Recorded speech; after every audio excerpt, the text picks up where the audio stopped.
বিএনপির শাসনামলে আপনারা নিরাপদ ছিলেন, থাকবেন।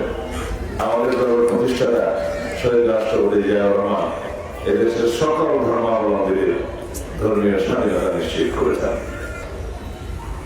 তিনি এদেশের সকল মানুষকে নিয়ে এই ভূখণ্ডের মধ্যে যারাই বসবাস করে তাদের সকলকে নিয়ে একটি জাতীয় পরিচয় দিয়েছেন আমাদের, যে আমরা কোনোভাবেই কোনো ভাষাভিত্তিক বিভক্তি চাই না, ধর্মভিত্তিক বিভক্তি চাই না।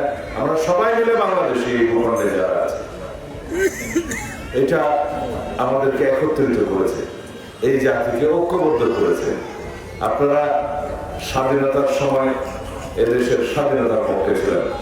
সনাতন ধর্মী ভাই বোনেরা, হিন্দু, বৌদ্ধ, খ্রিস্টান, আপনারা এদেশের স্বাধীনতার পক্ষে ছিলেন। আমরা স্বাধীনতার পক্ষে ছিলাম। আমাদের দলের প্রতিষ্ঠাতা শহীদ রাষ্ট্রপতি জিয়াউর রহমান এদেশের স্বাধীনতার মহান ঘোষক, সম্মুখ সমরে যুদ্ধ করে এদেশের স্বাধীনতা অর্জন করেছেন।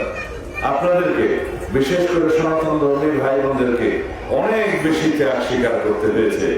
কাদের হাতে? যারা এদেশের স্বাধীনতায় বিশ্বাস করেনি, এদেশের স্বাধীনতা চায়নি, তাদের হাতে।